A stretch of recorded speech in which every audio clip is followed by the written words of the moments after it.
You don't have to start at the beginning. The Bible contains 66 separate books compiled into one book. The 39 books of the Old Testament are the story of God and His people before the coming of the Messiah, Jesus. The 27 books of the New Testament pick up the story beginning with the birth of Jesus. If you're new to the Bible, the best place to start is the Gospel of John. This book, the fourth book in the New Testament, is John's eyewitness account of the life of Jesus. As one of Jesus' closest disciples, John's account is both riveting and informative. John's purpose in writing is to help us believe, making it the ideal place to start.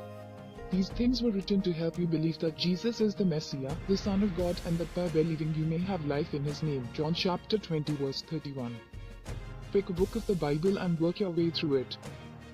If you're anything like me, you need a Bible reading plan or you'll waste precious minutes thumbing through the Bible, never quite landing.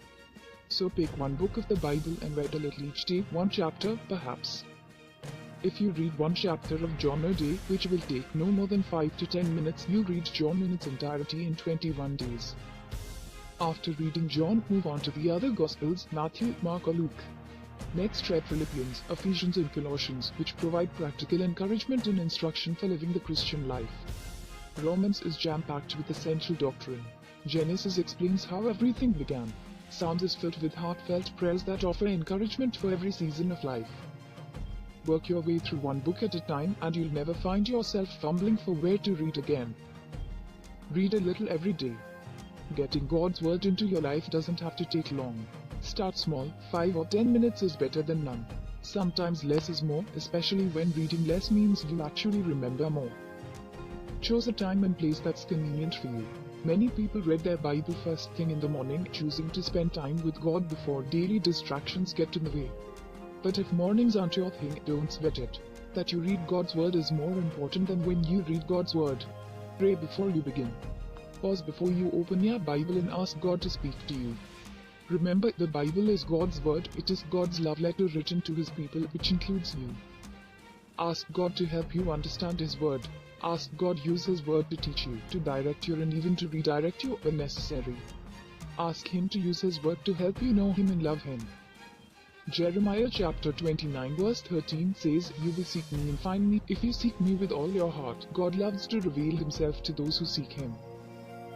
As you read the Bible, ask 2 questions. What does this teach me about God? What does this teach me about how I should live? No doubt, as you read you will find 1 or 2 verses that seem to leap off the page. Maybe they speak to an issue you've been grappling with, maybe they answer a long-held question, maybe they give you comfort or encouragement, maybe they provide an example to follow or avoid. When a verse resonates with you, stop and write it down, word for word. Pause to let the message sink in because these words are God's words to you. This practice has cemented God's Word into my thoughts in countless ways.